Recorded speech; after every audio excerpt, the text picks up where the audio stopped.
1. What's going on, fellow park enthusiasts? This is the Park Geeks. It's Justin, Kurt, and Daniel. Raul sadly can't be with us today. And today we are going to be talking about the disaster that is Fast and the Furious Supercharged. Yep. Go ahead. Yeah, now that being said, though, Kurt does have something to say. Yeah, so before we go too far, I want to make it clear we're not here just to dump on the ride. This is not just a hate fest video. Right. Actually, some of us I actually kind of like the ride. Justin kind of likes the ride. To be honest, I usually go on it. If I'm at Universal, I'll probably go on it once, just about every time I visit. So I actually do enjoy it, though probably for the wrong reasons. Yes, it is. About that. Yeah, so we're here not just to hate on the ride, but we kind of want to talk about the transit of what happened with the transition, trying to transition the tram tour ride from Universal Studios Hollywood to Florida, and kind of what we think didn't quite go right there and what could have been done better. Yeah, because for me, the ride is a guilty pleasure. When you ride it with a bunch of people who don't know any better, and when you see the pre-shows and the actors who are they pretty much just like throw the script out the window and they just joke with the video. It's hilarious. Matter of fact, if I ever worked that attraction and I get to the part where Ludacris goes, "Man, they always ruin our fun," my one response I want to say is, "Well, we do break the law." So now, but that being said, when this thing first started, or the idea of a Fast and Furious ride started, it was a completely different thing on the tram tour in California. Kurt, did you ever get a chance to experience that? Yeah, once, a really long time ago. I can barely remember it.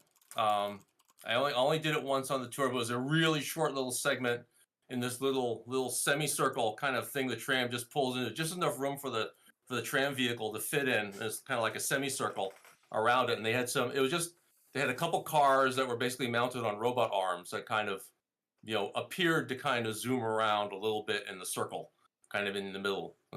It was nothing really interesting about it. It lasted a couple minutes, and then they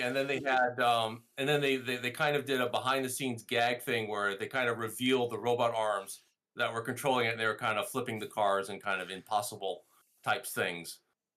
Just to kind of make it was kind of a self-reference, joke of making fun of themselves, basically, kind of thing, to wrap it up. But it was really short. It was like barely. You're in there barely 5 minutes, if that. Yeah, I saw a video of it, and to be honest, it seemed less than what's there now. Oh yeah, it was way less. It wasn't meant to be a full thing. It was just apparently they must have had a very low budget, and they just wanted to throw this little thing in the corner here just for a few minutes. Because most of the things back in the old days, most of the things on the tram tour, other than seeing the actual backlot, most of the things were really short. You've got the flash flood thing is really short. That only lasts you're only there for like a minute or two, and then you got the Jaws scene is like 2 minutes. You've got the Psycho House is less than a minute, and then you've got the thing is kind of the parting of the Red Sea kind of thing. That's like barely a minute. And all these things, they were meant to be really short little things. That thing was short too. It's only later that they started adding the longer, kind of diversions, as I kind of call them. They're not really full attractions. And Fast and Furious was one of them. Yeah, Daniel, did you ever get a chance to? I don't think you've ever been on it, but have you seen video footage of what it originally was? The tram tour? Or at least the Fast and Furious segment of the tram tour before it was. I saw some footage of it, yeah, just out of curiosity when it came out. And yeah, honestly, it looked pretty cheap. It looked cheap then. Yeah. It looks slightly, I guess, more improved now. And I don't understand the hype, but we'll get to that. Just based on the tram tour, I don't understand why Universal thought it was a good idea to just copy that. A section of an already very long experience that is missing here. Yeah, and I don't get what they were trying to accomplish here. I guess the idea is that it's in your face. Okay. Doesn't really make me think of Fast and Furious, but whatever. Yeah, although are you talking about the current version of the ride, or you're talking about the previous version? The previous one. Previous version. Yeah, the previous one was clearly it was something they just did quick and dirty with like no budget kind of thing. Yeah, although the robotic arms they used were the same ones they used in Harry Potter and the Forbidden Journey. So there's that. Yeah. Uh, and also that section of the tram tour is still there. It's just blocked off. Yes. But Yeah, I think it is. Now, but that being said, then it transitioned into what's on the tram tour now. And there's actually something they do that I think is actually kind of cool. And that is they spot Dom's car like in the tour and they actually radio it in to security. Which I actually thought was kind of cool. It kind of keeps a bit of a suspension going on throughout the entire tour, or at least when you come up on it. I assume you got to experience that, Kurt. Oh yeah, that's there all the time. And I don't know if the tram tour guide always does the same thing or not. I think they get to ad lib what they do there. But yeah, you do see the car on the way. I think you see a couple of cars, as I recall, kind of parked outside, and then you kind of move into there's kind of like a warehouse looking building, and with other cars and vehicles parked outside as you head inside. Mm-hmm.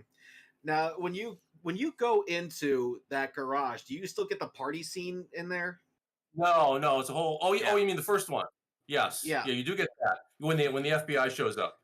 Yeah. But they changed they had to change it. The party bus thing is not there, because you're already on the tram. There's no reference. The two pre-shows you get in the queue don't exist in Hollywood, and there's no reference to being on a party bus or anything like that. You're just kind of you're just all of a sudden going into this warehouse, and there happens to be a little rave going on in the warehouse, and the FBI shows up, and the storyline begins, kind of thing.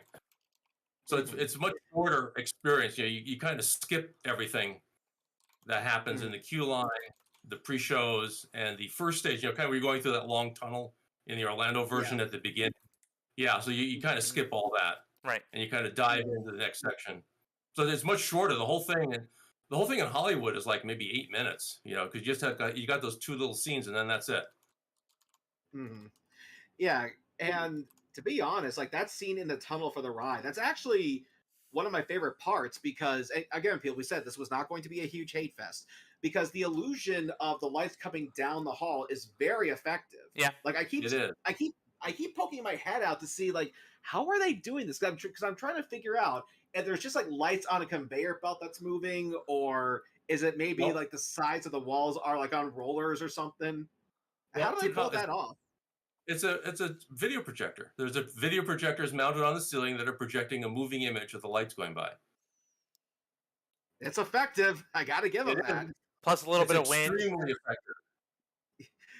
The only time it ruins is when you're reaching towards the end and if you're sitting up front, you see that wall pull away. It's like, okay, well the illusion's gone. Yeah, that completely kills the illusion. Once you get a reference point, you can see that you're not actually moving and everything is fake at that point. But okay, it's movie magic. It is very convincing while you're in the tunnel, though. It is. It really is. That being said, do you guys actually have a favorite part of that ride? Like, despite how bad it is, is there actually a part you do enjoy? Well, certainly, for me, it's the action sequence. The finale of the ride when you skip, the when you break into the rave kind of thing and the break up the party. Then you get in the next session when you're waiting in the parking garage and you burst through the wall and the chasing, and that's the best part. That's pretty exciting. And that part, I actually think that part is that part of the ride is pretty good. I actually do enjoy that. I think the combination of the graphics and the motion simulator, and they spray some water on you, and there's wind. I think that works quite well. Mm-hmm. I have a few criticisms of it, but overall, I enjoy that. I actually enjoy that segment. Okay, what are your criticisms? Well, I think there's a couple things we should talk about. I don't know if we want to get into about the part about moving it from the Hollywood to Florida, because I think there's some flawed thinking there. We can also talk about the ride itself, about the ride itself. So where do you want to begin? Let's start with the ride itself, with the few criticisms you have about the ride itself. Okay. And then, one thing. Yeah. Okay. So one of the things that struck me when they moved it looks to me like they're using the exact same render of the scene. For anybody who doesn't know, the scene that you go through at the end is all CG rendered animation. It's not. None of it is shot on a real set. And which is weird because they did actually record live footage of the San Francisco area in the actual city for it. And they also said it was going to be hyper realistic, whatever that means. Yeah, I'm not sure what that means. Well, they certainly recorded the real actors. They certainly recorded the real actors and pasted them into the scenes. But overall, I think the concept is okay. When they brought it out to Orlando, though, I forget when it opened in Hollywood. It was a long time ago. And I was disappointed that they didn't re-render it, with modern technology, because you can tell it's an old style render. And I think I'm not sure if it displays in 2K or 4K in Hollywood, but they should have re-rendered it probably in like 8K or something to bring it out here at this point. And I was kind of, you can tell it looks like real. It looks like what 10-year-old video game graphics technology. Yes, it does. Last gen. That was kind of disappointing. It says, okay, if you're going to bring a ride out and spend all this money, you really should have re-rendered it. Because they re-rendered Kong. Because they have that segment that's on the tram tour in Hollywood. They brought out to Islands, and they re-rendered that. Part of the reason is they had to, because in the Hollywood version, at one point one of the dinosaurs knocks one of the tram tour cars. That's going to fall off the cliff, but you can't do that in Orlando, so they had to re-render it with another bus. So remember, if you look off to the right side, at some point another bus that apparently was behind you for some reason gets knocked into the cliff and is swinging on the vines with you. So they had to re-render the guy. In Hollywood, that's a tram car. Right. Another tram car. Yeah. So they had to re-render that anyway in Kong.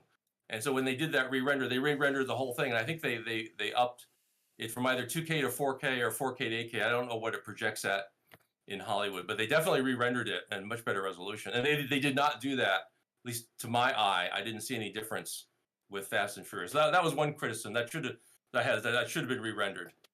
The other thing is that, but other than that, I think that whole portion of the ride is fine. I don't really have any other criticisms of that.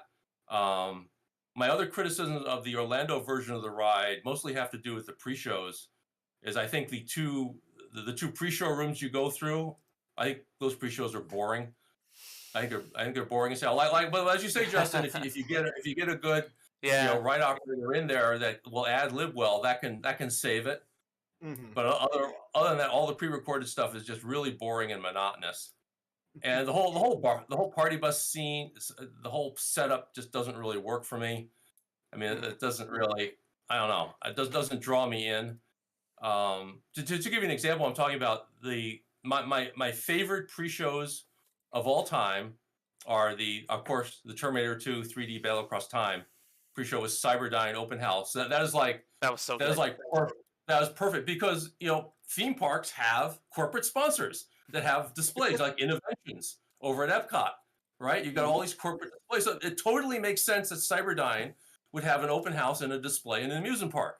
It totally works, right? And then things quickly go off the rails at that ride during the pre-show, and that was just so perfect. The other one I really, really liked was the pre-shows for Alien Encounter over at Tomorrowland. I thought that was perfect. I mean, maybe it's a coincidence that they're both, tech company open house theme thing. I don't know. I don't know if that's a coincidence, but it works so well in the amusement park. And the Alien Encounter that Disney did, it was just like the Cyberdyne. It just had that right level of sarcasm and satire and just corporate. They're both like these somewhat evil, suspicious corporations kind of thing. And both of them just hit that nail on the head as far as getting it. And they made I think both those pre-shows were just so much fun. Oh, yeah, I actually think, in some ways, I think the Alien Encounter pre-show is actually better than the experience itself. Whoa, okay. I always enjoy, whenever I went through Alien Encounter, I always just totally enjoyed the pre-shows there. But getting back to Fast and Furious, that is really lacking. It just doesn't have that pizzazz to it. It doesn't really set up anything all that interesting. I don't really get the point of talking to people on their cell phone while they're out somewhere, and why do they have to call in and tell us we're getting on a party bus? It doesn't work. It just doesn't work. I would get rid of the first one because, as you said, there's not a lot of pizzazz. But when you go into that war room, that actually looks cool. The war room actually at least looks cool. It looks interesting. Yeah. Got pretty graphics. Now, that being said, Daniel, what are some things you like and criticize about the attraction?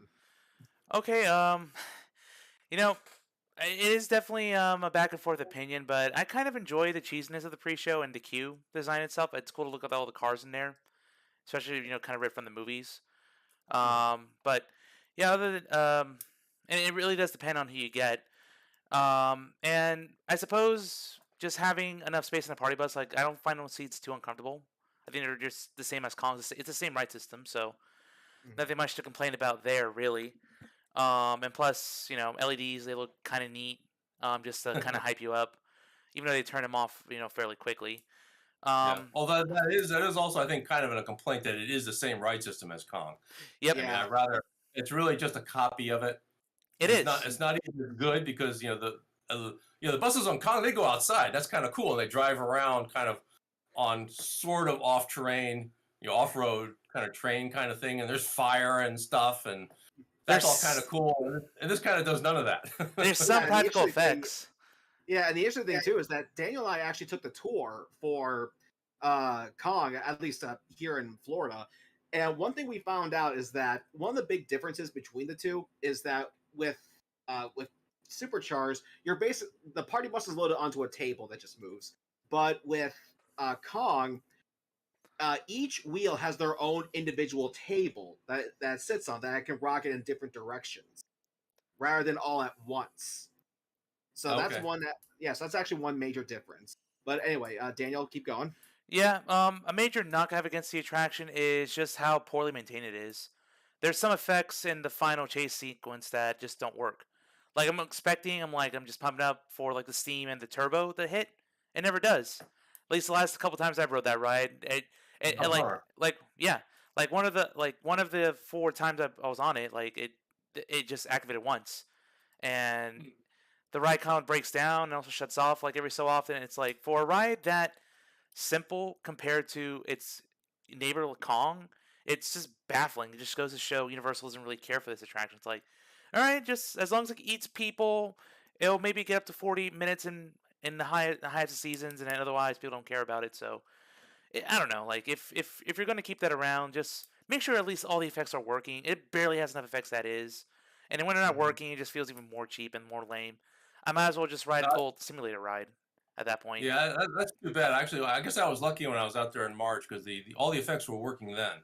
Yeah, they weren't. Yeah, Hmm. and the other thing too is that my one of my uncles is a major car enthusiast. Now he hasn't seen all the movies. Matter of fact, I think he only saw the first one, so he has no real connection to the franchise. But as people have said, the queue is the best part. Yep. And with him being the car enthusiast, I want to bring him through it to get his opinion.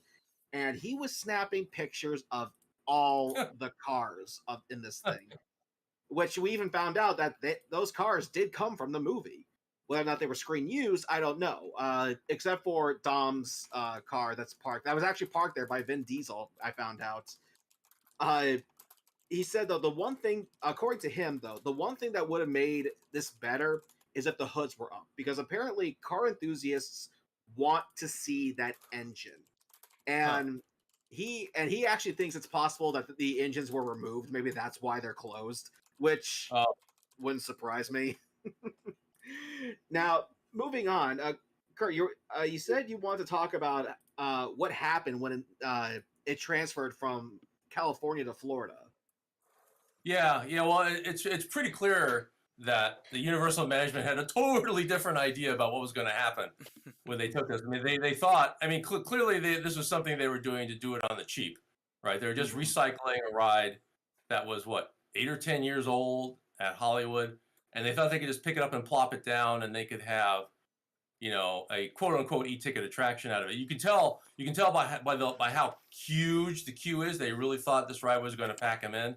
I Yeah. couldn't believe the first time I went through there. I went through the regular queue line. I could not believe how long the queue was. Yeah.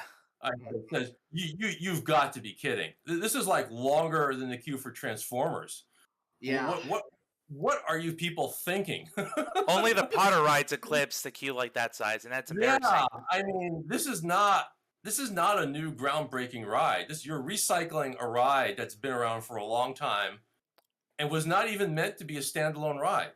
I mean, the Hollywood ride experience, those little experiences are wonderful as part of a tram tour, right? Because the tram tour is like about 90 minutes, depending. It can vary because if they're actually doing actual filming, obviously the tram tour has a detour around it on those days. So you never quite know what you're going to get on that tour, which is kind of cool. But it's it's like an 8-minute experience as part of a 90-minute experience. And for that, it's all fine. It's just this little segment of a 90-minute experience on the tram. And I think it's totally fine and it's in 3D. That's the other thing is they dropped the 3D when they brought it out to Orlando. Do that. Yeah, I don't know. I have no idea why they did that. I mean, maybe it's to do it on the cheap. They didn't want to have to do the problem with handing out and washing the glasses, all the time. And the other thing too that's interesting, because that takes several employees to do that. If you want to cut cost, that's a place to cut cost. Yeah, and the other interesting thing too is that if you actually look really closely in the queue line, there actually is a spot for the 3D goggles. Yep. So you made the spot for them there for people to grab them, but you did not bring that footage with you, or at least that version of the footage. Yeah, they just took out one of the camera angles, one of the two eyes, whatever you want to call it.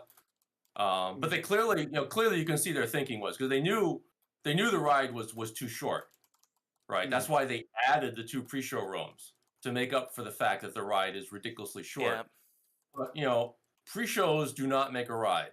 Ride is the ride. The pre-shows can only enhance the ride experience. That's right. And give you the setup and make it more fun. They can give you the plot exposition and the characters you need. Let's like if you've never seen the Terminator movies, for example, by the time you're done with the pre-show, you basically know what's about to happen, right? You know who the Connors are, there's time travel involved, and so on and so forth, and there's Terminators, and everybody's going to die, kind of thing. You kind of got that already. So they added these. I don't know. This is of course one of the things I really remember. I talked about things. There's things I ride for the wrong reasons. Right. Yeah. One of the reasons I like the Fast and Furious ride is that I'm usually by myself, so I take the single rider line and I bypass the pre-shows, which I don't like. And I go straight on the ride. You just win either way. Just get right on the ride. Yeah, you just get on. I get to skip the part I don't like. I feel bad for the people that use Express on that. It's like, wow, really? Yeah. Just like yeah, so sometimes I use Express just for joy because I got it on my pass, so it's I get one use, anyway. So sometimes I'll just go through the Express line if I feel like looking at the pre-show and maybe see if I've got a good ride attendant that has a good good ad lib or something. But yeah, I love the single rider. And just remember, I sent you the photo of the totally empty single rider line. Yeah. It's I'm walking down the line. You make the turn to go into the building. You go through this into the back entrance, kind of this long hallway, and the hallway goes on for like 100 feet, and there's like nobody there. I just imagine. I wish it was that way for Gringotts, but it's never the case. Yeah, really. I could just imagine that, like the ride attendants, like at the entrance, like, oh, please, just get on. I don't care. No one's here. Oh! Can I just point out one thing? I really, really, really don't like the way they board Fast and Furious. They have to go from each thing. They have a stupid rope that they have to take off, and then as the gates open and let people go on one road at a time. It's like, what's the point? You don't do this in Kong. It's a complete waste of time. It is. It just drives me nuts. It is terrible. Why do they do that there? It's the only ride they do that at. It's the only ride. And Kong doesn't do this. And not only that, go ahead, Kurt. Are people on this ride suddenly too stupid enough to know how to walk into the row in front of them? Wait. Hold up, madam. Gotta let that row go in front of you, but we're not going the same row. Doesn't matter. Gotta wait. Order. Family. Family. Plus, not to mention, too, the drivers on the Kong ride will actually talk to you. You see the silhouette move. They're gesturing. Yeah. The drivers on Fast and Furious are just a mannequin with a head glued on. Yeah, they don't do anything. Yeah, so at all. Yeah. Throughout the whole ride. And the first time I went on that thing, And I told you this, Kurt. I was right before Halloween Horror Nights. I thought this was the most ridiculous thing ever. It's so stupid, and not to mention, there's no safety restraints. You can literally just jump out of your seats. Like I can. That's why the first time I went on it, we were making the huge jump, and I'm laughing my butt off so much that I quoted this song lyric from a band I called Hollywood Undead. I just stand up and go, "We are California like no other," and just it crashes in and the smoke goes off. It is so stupid. And the other thing too that I noticed is that when you're actually in the action segment too, it's just a straight line. There's actually the bus doesn't turn at all. Right. And normally, like in racing, there's turns involved. There's Like, turns even on the highway. Like it bends. It's not just a straight line as it goes to San Francisco. Yeah, but even NASCAR takes left turns. I mean, come on. You're right. You're right. It really, does kind of turn, but it's like it's weird camera work, and you barely feel it. You can't. They're kind of limited because they're on a bus or a tram. If you're really going to do turns, you have to simulate lateral forces. That's not going to be easy to do on something that's just rigidly fixed like that. Yeah, which brings me to you can kind of see why they would have set up the scene as you're going a straight shot. I mean, the same is true of the Kong. You're shooting through the jungle on a bus, and suddenly there's a straight road there. Yeah. Really? There's never a rock or a tree in front of you that you have to turn and go around. Which does bring up one point that I want to make is that it's quite possible though that this was the best they could, at least the Universal Orlando. It's possible that this was the best they could hope for. Ooh. Because because keep in mind, while they did remove 2 other attractions there, they're still working with limited space. So that's probably another reason why it turned out the way that it did. That it was just this weird simulator ride that it's called Fast and Furious, but you move slow as shit. Tell me I'm wrong. You can get outrun by a turtle on that thing. Yeah. In reality, I mean, the chase sequence I think that still looks good. It actually does a decent, job at giving you the illusion that you really are speeding along there. I think and the jump in the finale, I think, is actually pretty good. So I don't know, maybe call it a guilty pleasure. Exactly, which is what I've been calling it. Yeah. But again, I think the thing they should have done, though, at least, well, there's many things they should have done, but if they're going to stick with this same type of ride, it needed more. You have to be on the bus, and more stuff has to happen while you're on the bus. So, in my opinion, if they're going to stick the finale scene, like I said, I'm fine with the finale scene that's on there, and even the little rave thing that you end up in when the FBI first shows up. That's fine as far as the setup, but there needed to be more. So they either needed to make the chase sequence longer, or they needed to add multiple rooms like they did on Kong. Because Kong was a much better adaptation, right? Because the Kong ride in Hollywood is just that finale sequence. That's all you get, where Kong and the dinosaurs show up. That's the whole thing. It's over and done with, in like 4 minutes, whatever that movie is, and that's it. But with the Kong ride at Islands, you board the bus and you drive through the cave, and if it's not pouring rain, you get to go outside and you come in through the gates and the fire and the music and stuff, and there's two other rooms you go to with stuff happens before you get to the main event, and then you got the giant Kong animatronic at the end. Right. So they really fleshed that out with a lot more stuff. Yeah. Now, if they had done that. Way more with Fast and Furious, added more scenes before and after while you're on the bus, this could have been a really good ride, right? Mm-hmm. But there's the space issue, right? You got all that space for the pre-show. I mean, for the queue line and the pre-shows. Yeah, you could have used that for ride space and figure out something clever to do with the queue line, like maybe have the queue line on 2 levels or something like that. Put it in the basement. Well, it's hard to do in Florida with drainage and stuff, but you could have found something clever somewhere to put the queue, right, and have more space for the ride itself, I think. Yeah. And then this could have been a successful ride instead of a flop.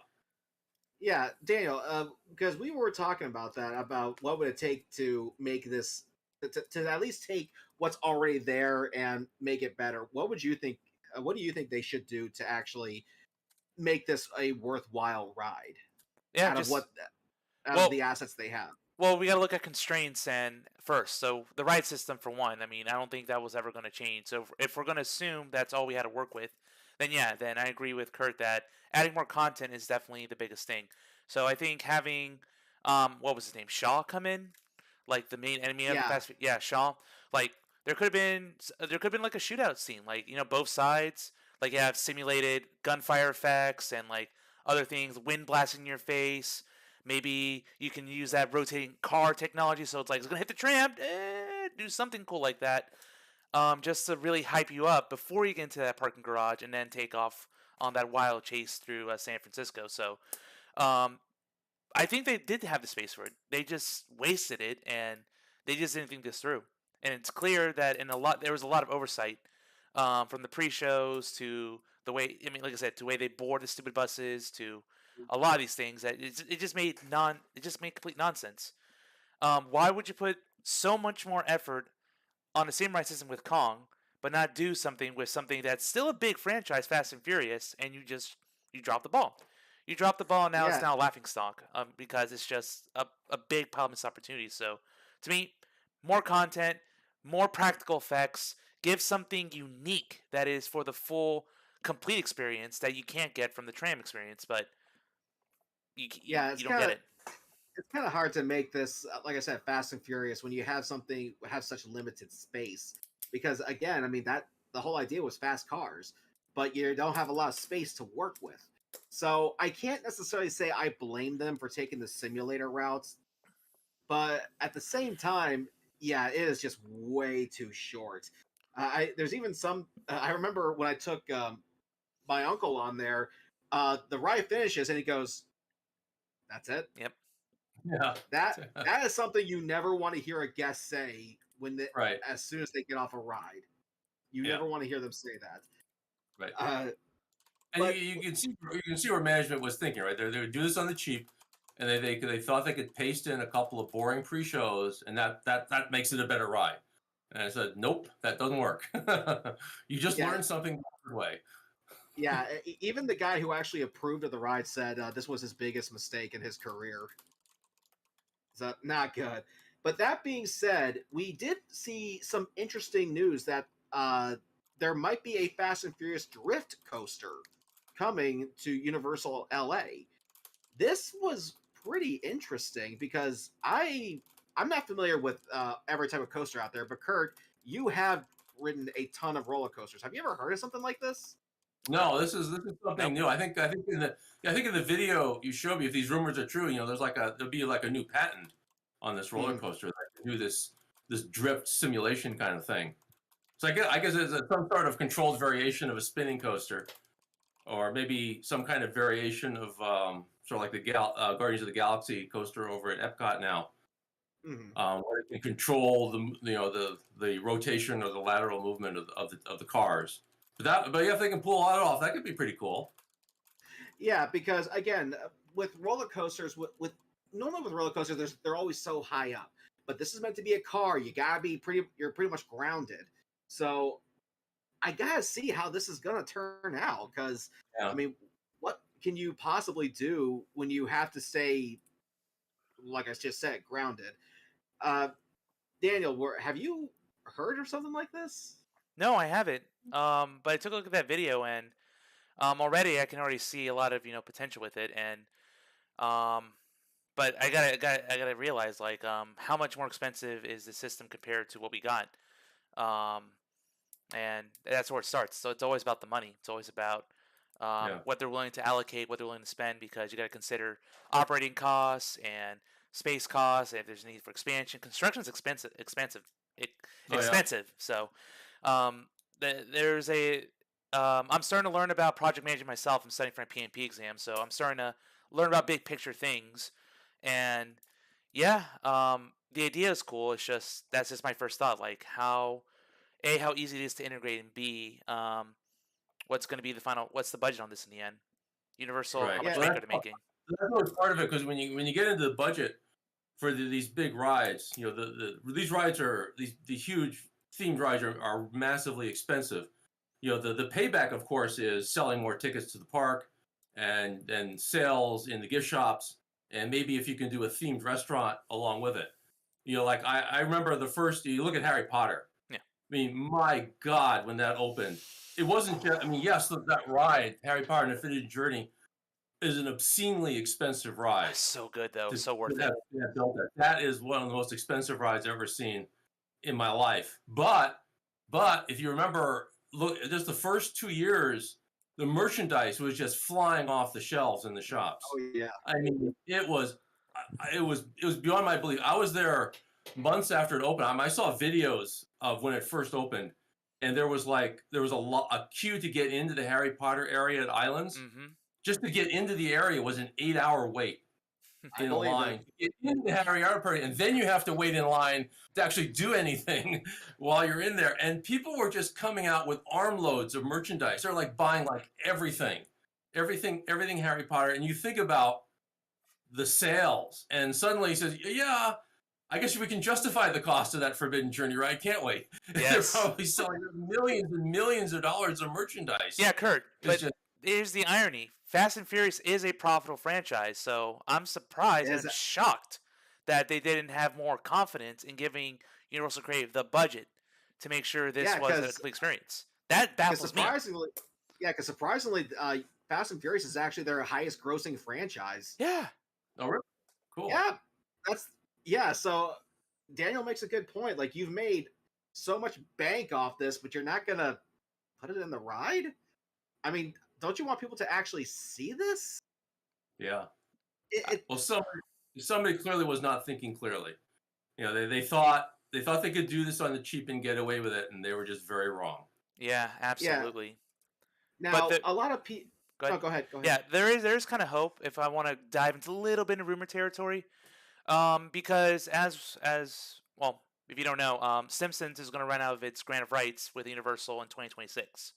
So it's possible if they wanted to, get rid of the area for either Nintendo or, I will credit Theme Park Spot for bringing this up, a Fast and Furious type mini land where they can have that space and give us the ride that franchise deserves. So cross my fingers there. You can actually use the simulator that's there, right? Mm-hmm.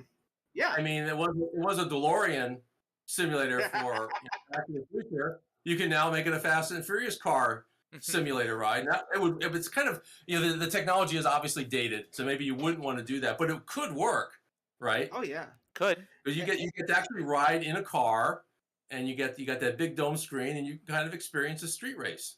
Or use that space and just make a brand new track that has multiple levels. Like think vertically. Yeah. You can have like downhill, uphill segments, expand it a little bit. You have that footprint, so there's a lot you can do with that space because it is so tall. So Transformers use 2 stories very, very well to its advantage to keep it in that enclosed space. So if we're going to have something like that roller coaster concept that we were talking about, I think that'd be the place to do it, and that has a lot of potential to really succeed in that space. The other thing too is that, and you've heard a lot of people say this, but and I think people have made a valid point with this, is that that should be turned. Fast and Furious right now should be turned into a night bus attraction. Agreed. 100%. Yeah. I think people got right. Now, one thing that people have said though is that it's still like in a San Francisco area of the park. Well, someone actually suggests to get rid of the San Francisco area altogether. There's nothing there. Just retheme it. Expand Potter. Yeah. Well, I don't know if you gotta get rid of it. I mean, it's right next to the train. It's right next to the Harry Potter train, to the King's Cross train station. So you just kind of extend, the London area just another block, just to encompass that next building. Yeah. And then you can still have San Francisco right after it, or what's left of it. There isn't much there now. Yeah, because a matter of fact, the guy from the video I just watched, he suggested to move the entrance area or switch the entrance and exit area so that they're closer. Mm-hmm. Right, exactly. Makes a lot of sense. Yeah. But one of the things that the night bus is known for is the fact that it's for one, it's triple deck. Yeah. And that it also squishes together to get by. Kurt, do you think a ride could pull something like that off? Oh, you can simulate things. I mean, you can do the height the height thing is easy to do that with forced perspective. So you can have additional layers, on top that just they're built smaller and smaller, and you get the forced perspective effect. So it looks bigger, taller than it really is. I think you could fake that out. Or the other thing you could do is you could just say, this is not the night bus, but it's like, the night bus mini or something, or the express, the local version or something. You can kind of make up a different story element. This is like a different night bus kind of thing, and that's why it's only a single deck. So you can kind of argue that away one way or the other. But you can actually get some effects with the squashing and stuff. You could do a shrink effect, right? If you have to go through something narrow, you can have a section of the ceiling panel that can lower down during the ride, raise and go up to kind of give some effect of things getting smaller. So, because normally the ceiling is like 8 feet. And once you're seated down, you can have that ceiling could move, 2 feet, 3 feet. Everybody's seated, so it's not going to make any difference. So you could do some practical effects like that. Mm-hmm. Right. It's not going to be as good as in the movie, but it's something. Yeah, because honestly, like I think that ride system is there to stay. I don't think Universal is going to be getting rid of it anytime soon. But I can picture them re-skinning it or re-theming it to something like Harry Potter. But now that being said, what should a ride based on Fast and Furious be? I mean, I know we have this idea of this drift coaster, but what should it have been in the first place? But there's got to be some sort of race, I think. Yeah, I mean, what's there is not bad. I mean, you're in a chase sequence. There's got to be a race or a chase sequence or something. You got a chase sequence there now, which I think is good. So it's got to be something like that, or a race. It has to be like you could do a dual track coaster kind of thing. You could do something like Radiator Springs Racers. Steal that from Disney. that would work. Something like that would work very well. It would just be like, big copycat, and I don't know what kind of patents Disney has on it. So, or some like test track maybe. That was my first thought too. That's what Radiator Springs Racers is. It's just Test Track 2.0. I haven't been on Radiator Springs, so I couldn't say. I still need to. Yeah. We're still hoping that at some point next year, Daniel and I will be able to fly out to California and possibly see what Southern and Northern California has to offer in terms of amusement parks. Plus, I got friends out there anyway. I need to see them. Yeah, because like I said, it's Fast and Furious is Universal's highest grossing franchise. Now, sure, I am not a car person at all. Seriously, you put a Chevy. I mean, you put a Chevy and a Chevelle in front of me, and I don't know the difference. Yeah. And for those of you who got that, thank you. Yeah, fun story. I originally said that just at a whim. I didn't know it was basically the same, but turns out it was. And now a friend of mine said it is the most meta car joke he has ever heard.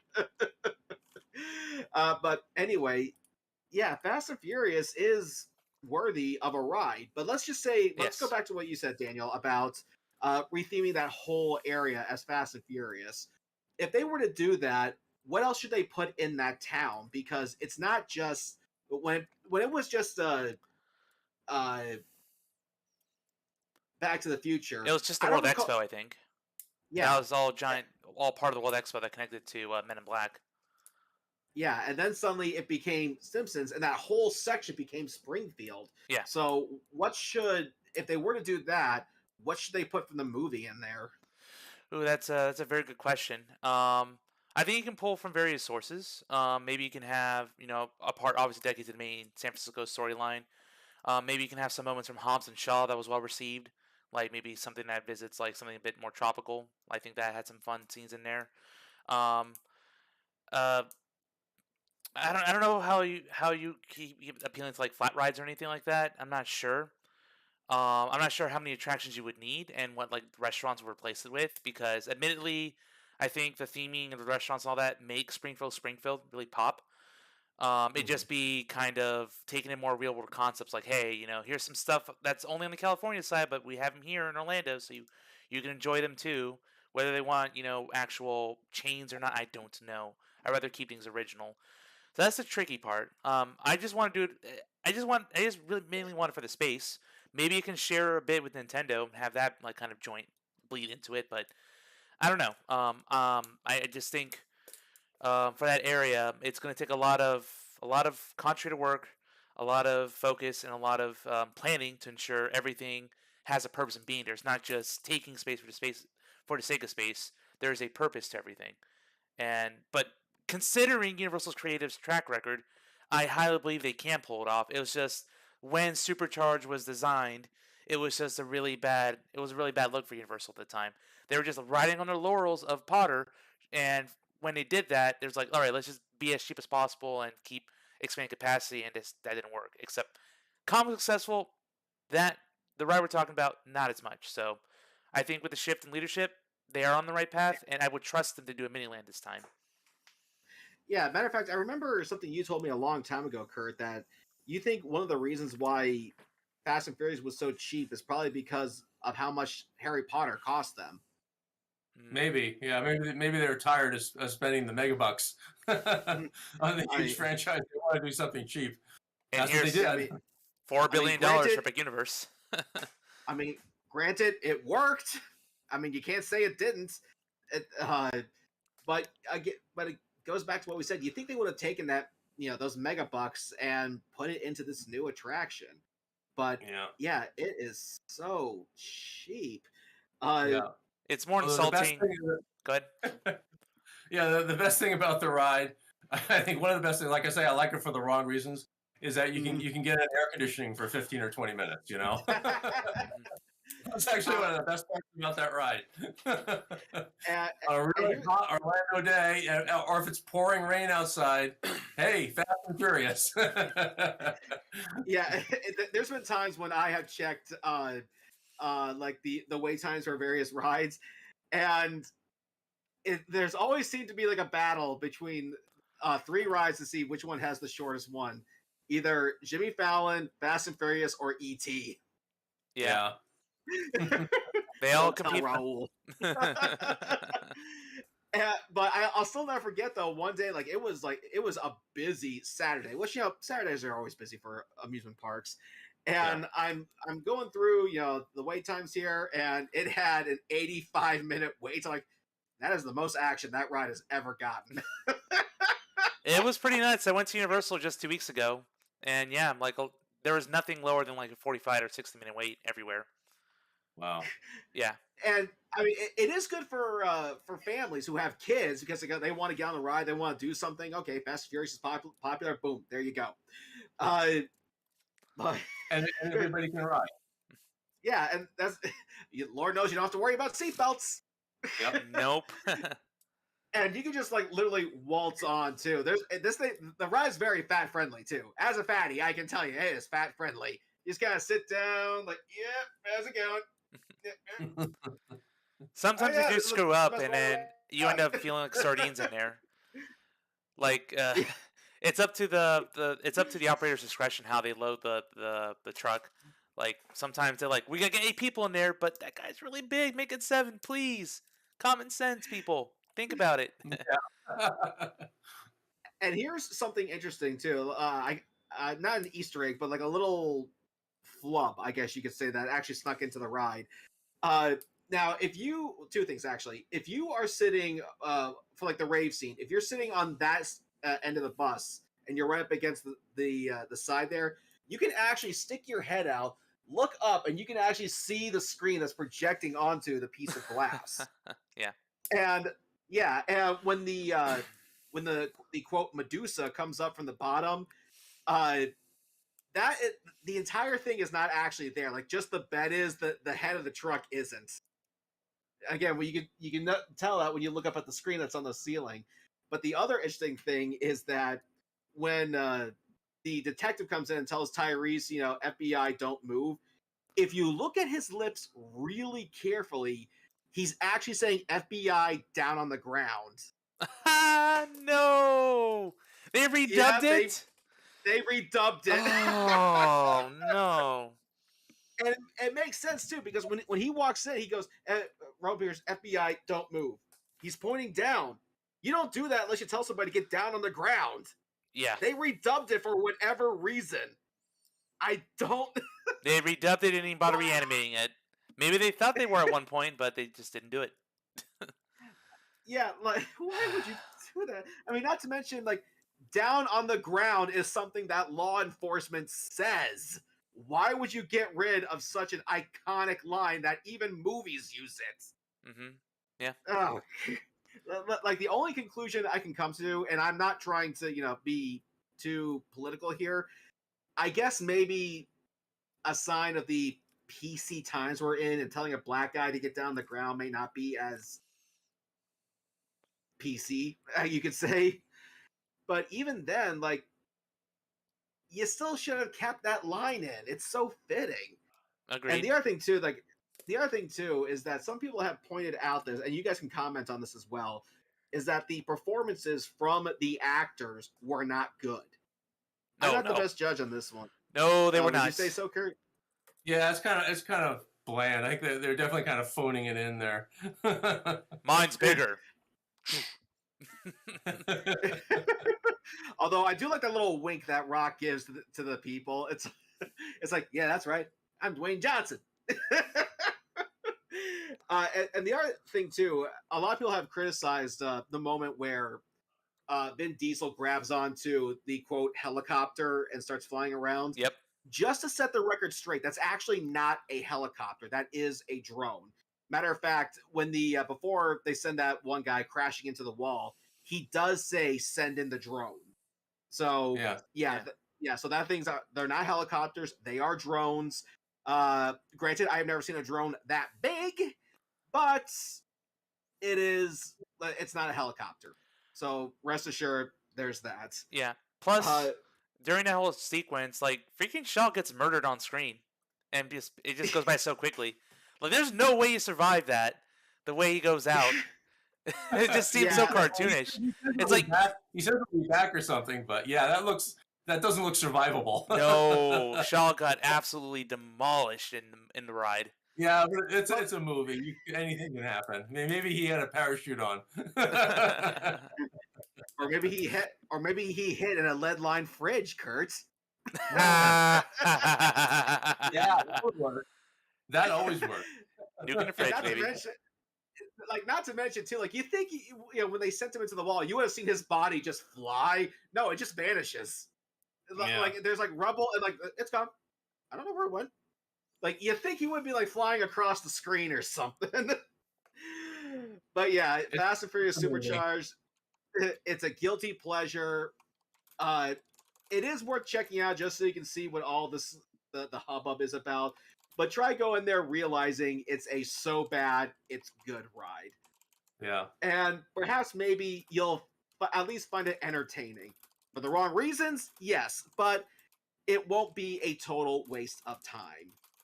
And hopefully they'll do something with the Fast and Furious IP. Hopefully this drift coaster will come to fruition. Maybe we'll get something like that. Maybe they will convert it into a Harry Potter night bus ride. Only time will tell. Yeah, only time will tell. And to be honest, I don't think we're going to see anything until Epic Universe is done. Oh no! They're really spending enough money on that. Yeah. Okay, that's going to be it for all of us here at Park Geeks. And the next episode, we're waiting to hear back from someone. We're looking about having a guest with us, someone who actually has had a hand in construction building some of these rides. He's going to check his schedule to see if he can join us. If not, then our next episode is going to be on Halloween Horror Nights. Yes. We have been waiting for this for a long time, and it is coming. And not just Horror Nights. We will discuss things like Howl the Scream or some of the other local haunts, because there is a charm to these things. As Kurt and I have said before, there's a benefit to checking out other horror attractions that's not Horror Nights. Yeah. They may have the budget, but you get this. But everyone gets scared at these local haunts. Yeah, so let me know. Until next time, I'll have to join you for sure. Yeah. Absolutely. Until next time, this is the Park